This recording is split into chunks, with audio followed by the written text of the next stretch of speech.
You know, whenever I go about places judging, doing workshops, lectures, etc., the dancers often ask me the same question over and over again, which is should they be working on the whole dance, trying to build up the stamina, or just concentrating on the steps, basically the technique. What would you tell them? I would say to them that you need both. Without the stamina, your technique is going to fade towards the end of the dance, your performance is going to be poor. Without the technique, your performance is going to be poor right from the start. Dancers need to plan their practices to make sure that they cover all aspects of their dancing.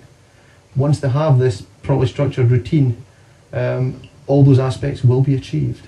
So basically they should work on the basic movements, the more advanced movements, the steps and dances, not forgetting the heads, the arms, the overall dance. Yes, I've always believed that the fling forms the backbone for all the rest of the dances, covering all but a few of the basic movements and certainly providing the groundwork for all the rest. Let's not forget your favourite movements, of course, the leaps and the high cuts. Yes, spent a lot of time practicing them. However, back onto the fling, can you remember all the time we used to spend working just on the fling? Yeah, I remember spending hours practicing just sharings, Yeah. time and time again, day after day. You know, working, trying to keep the points up in the second position, touching the ground lightly, trying not to flatten the points, and making sure it touched at the same time as it landed. Also making sure that when you're doing the round the leg movement, trying to keep the foot rigid, trying not to snake as you're going round the leg, and trying to keep the knees out as much as I could, and all the rest. Yes, and then the sharing turns, the back steps, the toe heels, shakes, high cutting fronts, the rocks, crossover movements, more shedding turns, more back steps. However, if you were to select just a few key items for the dancers to work on, what would they be? Of course, the shedding. So we're looking at touching the foot in second position, lightly on the ground, and also touching the ground at the same time as you land, exactly the same time. The knee should be held really well back, and it shouldn't move when you're going round the leg, it should be held in the same position. Also, when you're on the leg, the toes shouldn't stick out, it should basically be right on the front of the leg, or right on the back of the leg. Yes.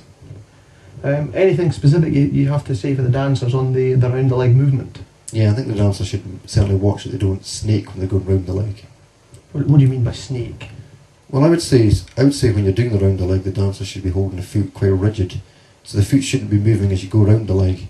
Snaking is basically when you're relaxing the toe and the heel, so the toe's first going round or the heel's going round and coming back, vice versa. It certainly should be rigid, that's what I'd say, is by snaking. Right. So plenty to work on for the sharing. Yeah, certainly. So what next? Back steps.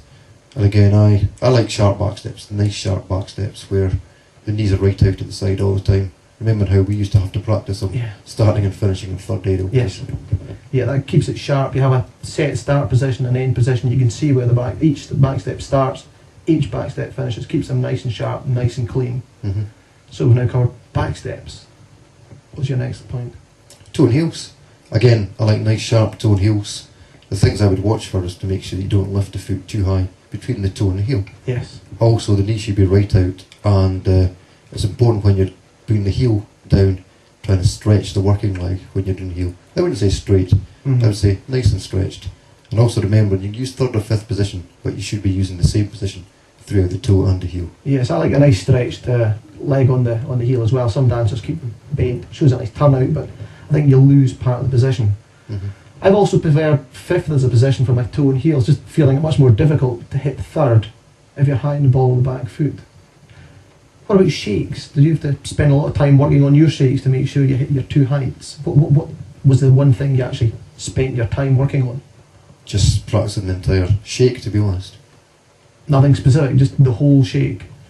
We would work through them bit by bit. We would dance the 1, 2, 3 and would basically stop there, hold it, and then we'd dance the and 4. Then we'd check it. We'd repeat this movement over and over again till we're basically happy with it. Right. Did you ever do the other rhythm, the 1, 2, 3 and a 4? No, I much preferred the 1, 2, 3 and a 4. I think it's a sharper, neater way of dancing the step.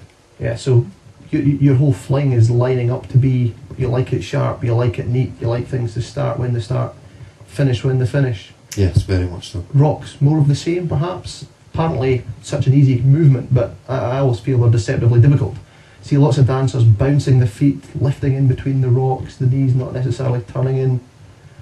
Anything else? I would say the turning in the rocks is extremely important. If a dancer's got a good turnout, they'll normally do very good rocks. You've also got to make sure that you don't cross over at the back when the foot's pointing on the ground. The rocks should be neat and tidy, but they should definitely be in the right positions. Yes, and the turnout would help that as well. If you've got bad turning, the foot's more inclined to cross over at the back. Mhm. Lots to think about on the fling so far. Any final comments? Well, I think again, just keep it neat, sharp, keep it turned out.